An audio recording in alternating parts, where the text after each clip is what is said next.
Hello and welcome. Today we are going on a little expedition, a field guide, if you will, to the landscape of our own skin.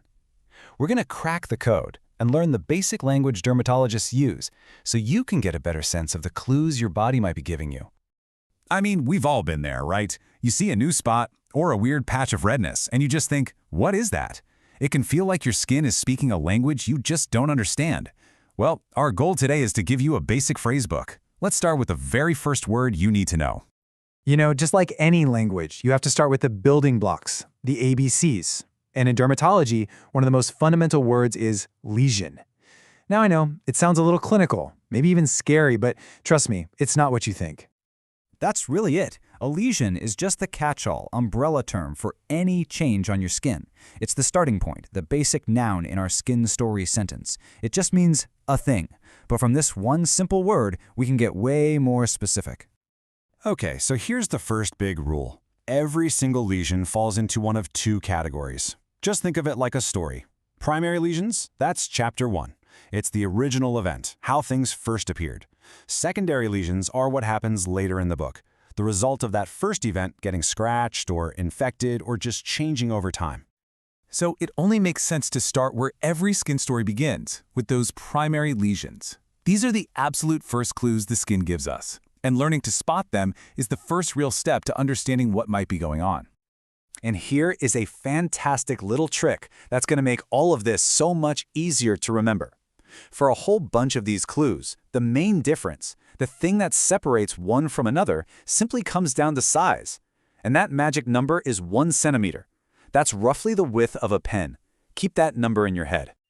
Okay, let's put that rule into action. Imagine you see a spot that's totally flat. You can't feel it. It's just a change in color. If it's smaller than 1 centimeter, it's a macula. If it's bigger than 1 centimeter, it's a macchia. A simple bruise is a perfect example of a macchia. See? Easy. And we can get even more descriptive just by looking at the color. If that flat spot is darker than the skin around it, it's hyperchromia. Think hyper, like more color. If it's lighter, it's hypochromia. Think hypo, for less. And if there's no color at all, a total absence of pigment, that's achromia. All right, so what about bumps you can actually feel? Well, our size rule applies here too. If you've got a small, solid bump that's under 1 centimeter, that's a papula. If that solid bump is bigger than a centimeter, we call it a nodulo. The key for both of these is that they're solid through and through. No fluid inside. But what if the bump is filled with fluid? You guessed it, our 1 centimeter rule is here to help. A little fluid-filled blister, smaller than a centimeter, is a vesicula. A bigger one, like the kind you might get from a bad burn, that's a bulla. And an important point here, we're talking about clear, sterile fluid, not pus. And of course, we can't talk about skin without talking about one of the most common conditions out there, acne. It really breaks down into two main types. You've got your non-inflammatory kind, which is all about those comedones, what we all know as blackheads and whiteheads. And then you have inflammatory acne, which is when things get red, sore, and look infected. Now here's a very specific one, a pompho. You've almost certainly had one of these. It's that classic, itchy, raised welt you get from a mosquito bite. We'd call it a wheal or a hive, but its defining feature? It's temporary. It shows up, it's annoying, and then, poof, it's usually gone within 24 hours. Even something as simple as flaky skin has a technical name.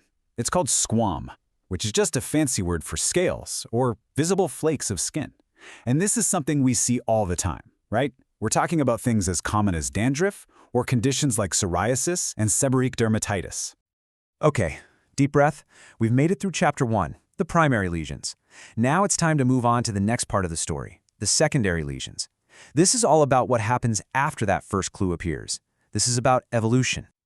So just to be super clear, a secondary lesion is never the beginning of the story. It's a change to the story.